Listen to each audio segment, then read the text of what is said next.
Масштабный удар Украины и России. Военные проспали налет. Огромные потери.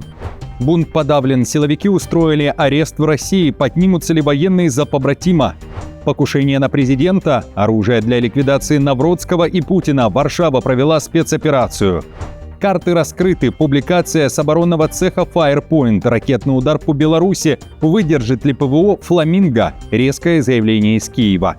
Россия и Китай подняли авиацию. Президент заявил об отставке. Языковая бойня в Германии. Не знаешь немецкий — сиди дома. И горячий скандал в Брюсселе из-за охлаждения Урсулы фон дер Ляйен. Как зной ударил по штаб-квартире Еврокомиссии. Об этом и не только. Досмотрите.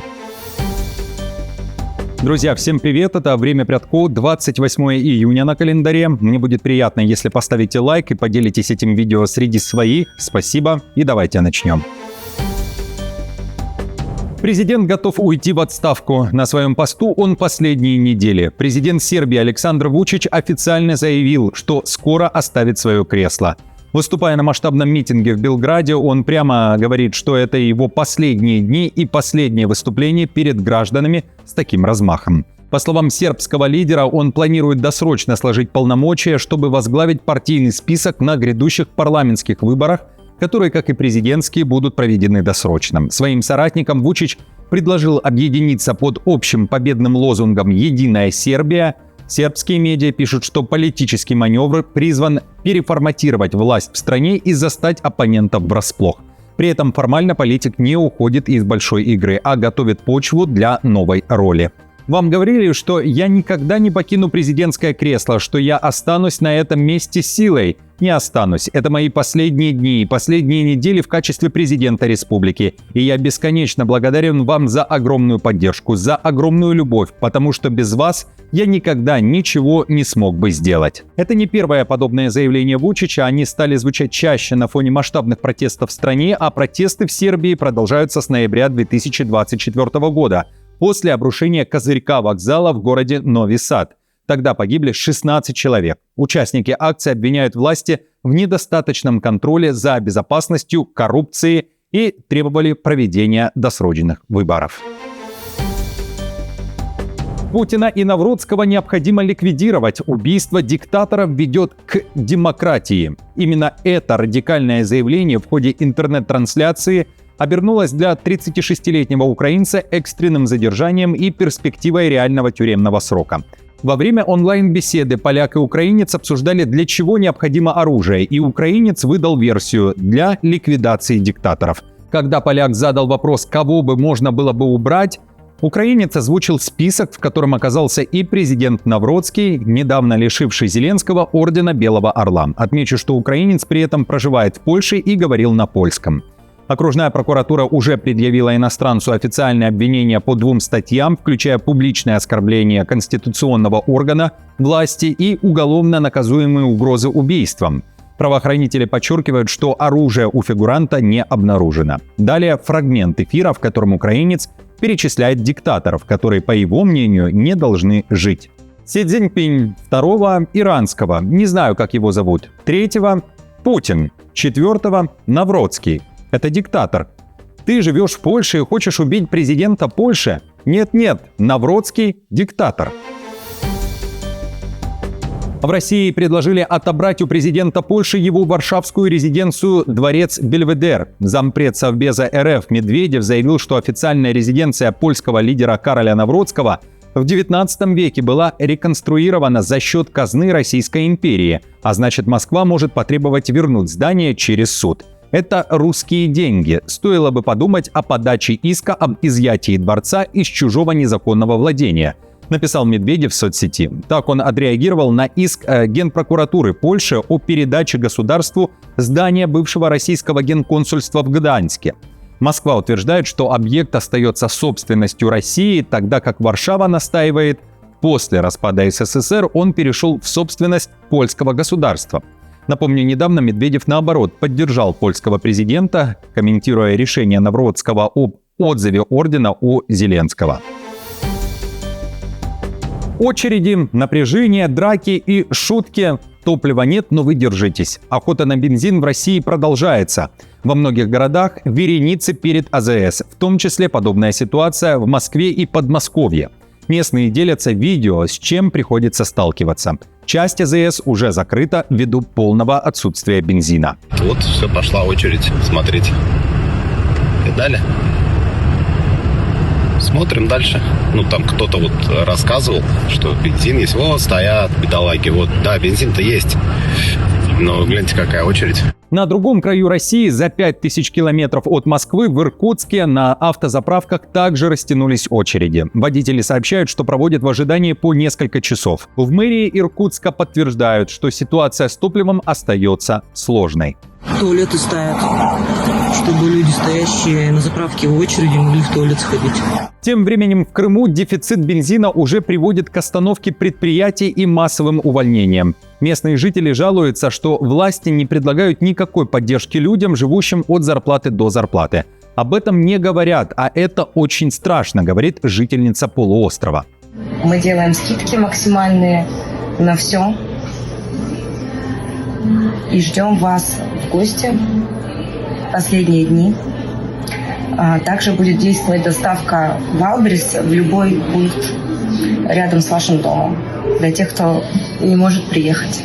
В целом продажа топлива ограничена в более 30 регионах России. Бензиновый кризис возник после ударов Украины по нефтеперерабатывающей инфраструктуре.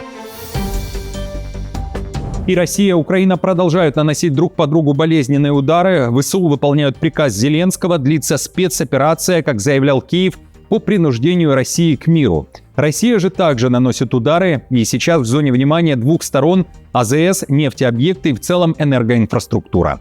При этом каждая из сторон заявляет и о поражении военной техники. Украина выбивает ПВО в Крыму и пункты управления БПЛА.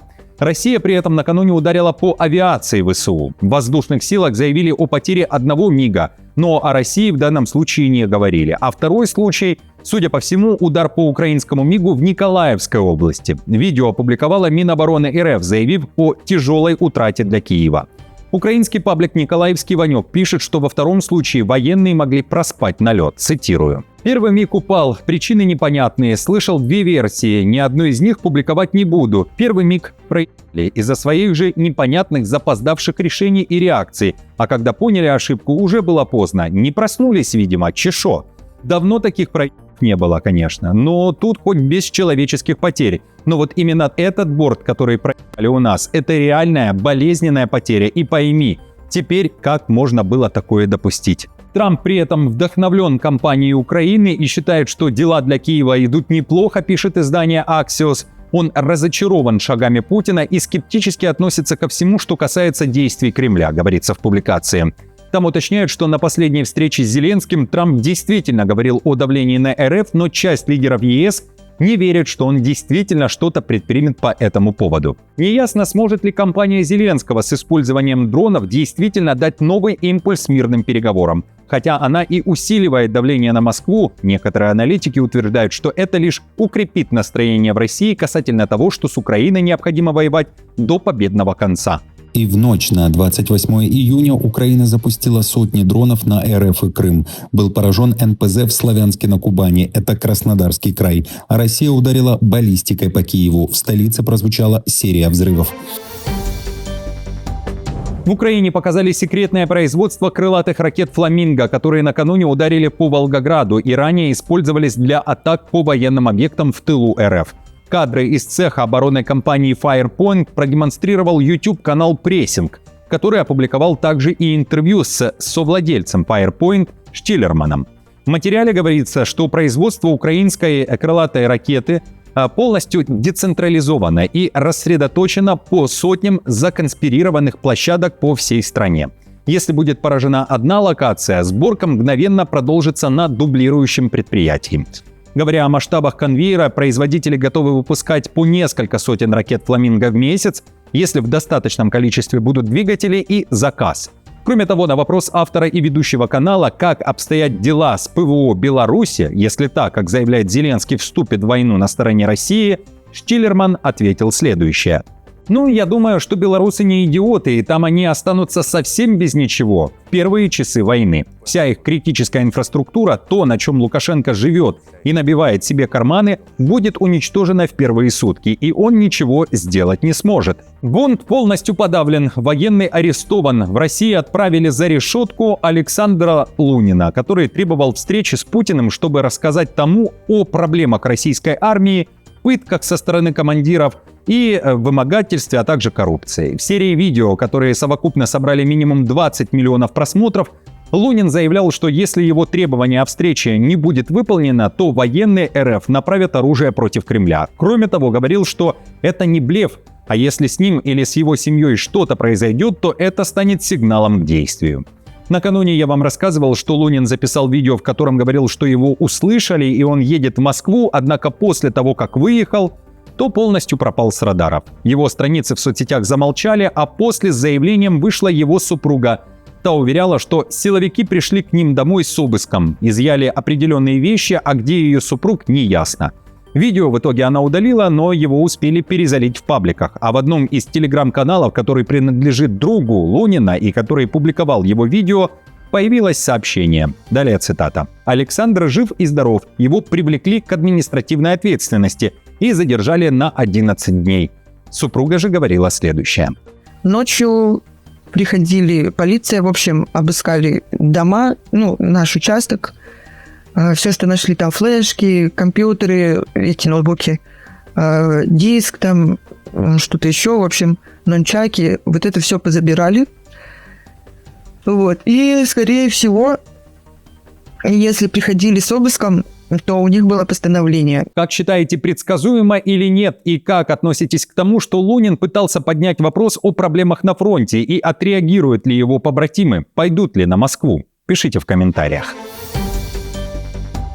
Россия и Китай подняли в воздух военную авиацию и устроили совместную демонстрацию силы над акваториями Японского и Восточно-Китайского морей. Авиагруппа, в состав которой вошли бомбардировщики и истребители двух стран, провели 11-е по счету стратегическое патрулирование, заявляет Минобороны Китая. При этом Сеул отреагировал на приближение иностранных бортов еще до их подлета и по тревоге поднял в воздух свои истребители для предотвращения нештатных ситуаций. Около 10 российских и китайских военных самолетов на короткое время вошли в зону опознавания ПВО Южной Кореи. Официальный Пекин уже отчитался, что этот вылет продемонстрировал их решимость и способность совместно защищать мир в регионе. При этом суверенное воздушное пространство Южной Кореи нарушено не было, заявляет Сеул. Зона опознавания ПВО не является территориальным воздушным пространством, а устанавливается для того, чтобы иностранные самолеты идентифицировали себя и тем самым предотвращались случайные столкновения. Согласно официальному представителю Объединенного комитета начальников штабов, кратковременный вход, по всей видимости, произошел в ходе совместных учений ВВС двух стран. Берлин ищет молодую кровь. Германия готовит армию к войне. Там вновь поднимает вопрос о возвращении обязательного призыва в армию. Если добровольцев не хватит, уже к 2027 году всех мужчин могут снова обязать служить. Об этом заявил глава комитета Бундестага по обороне Томас Рёвекам. The Telegraph напоминает, в этом году Германия представила новую модель военной службы, призванную решить хронический кадровый кризис в армии.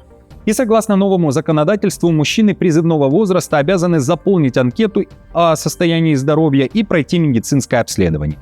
При этом правительство сохранило за собой право ввести обязательную службу, если добровольцев окажется недостаточно.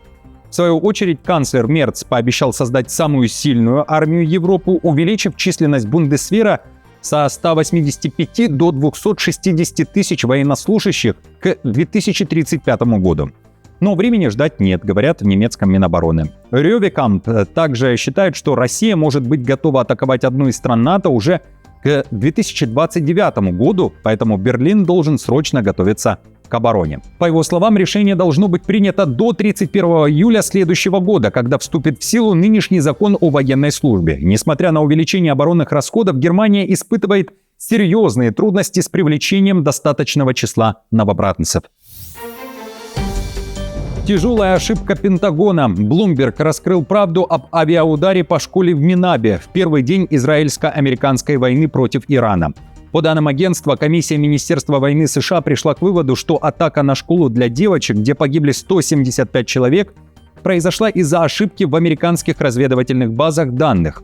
Еще в 2019 году аналитик США обнаружил, что объект, обозначенный как военно-морская база, на самом деле является учебным заведением. Однако исправленные данные по неизвестной причине не синхронизировались с официальной базой вооруженных сил и не дошли до военного командования.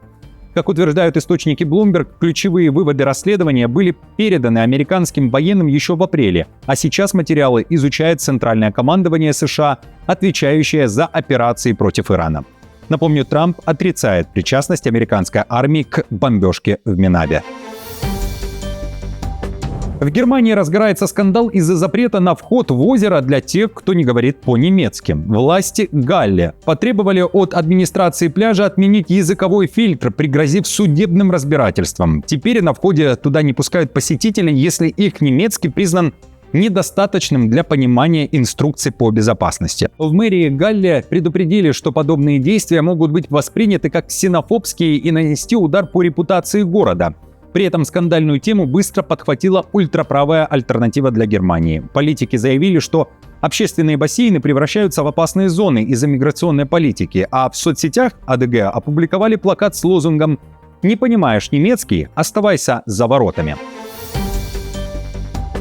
Горячий скандал в Брюсселе. Урсулу фон дер Ляйен охлаждают, а других нет. Пока столица Бельгии плавится от рекордной 40-градусной жары, в штаб-квартире Еврокомиссии разгорелся настоящий климатический скандал с кастовым привкусом. О нем пишет Политика. Из-за экстремальных нагрузок в знаменитом здании Берлаймон отключили систему охлаждения воздуха, однако спасительную прохладу принудительно отключили только с 1 по 7 этажи. В то время как сама глава Еврокомиссии Урсула фон дер Ляйен и еврокомиссары работают на этажах выше 7-го. Например, кабинет фон дер Ляйен на 13-м этаже. Рядовым сотрудникам начальство при этом посоветовало просто меньше выходить на солнце и начинать рабочий день пораньше. Внутри ведомства такое разделение на уровне комфорта спровоцировало нешуточную волну возмущения. Цитирую. «Это похоже на феодализм», заявил Политика в пятницу чиновник Еврокомиссии, работающий на одном из нижних этажей Берлаймона и пожелавший остаться анонимным, чтобы говорить свободно. Он имел в виду тот факт, что на верхних этажах, где сидят комиссары, кондиционеры продолжали работать. Второй чиновник согласился, назвав происходящее позором. В других выпусках также много ответов на вопросы и событий. Переходите, друзья, пожалуйста, на канал и смотрите. И до встречи уже завтра.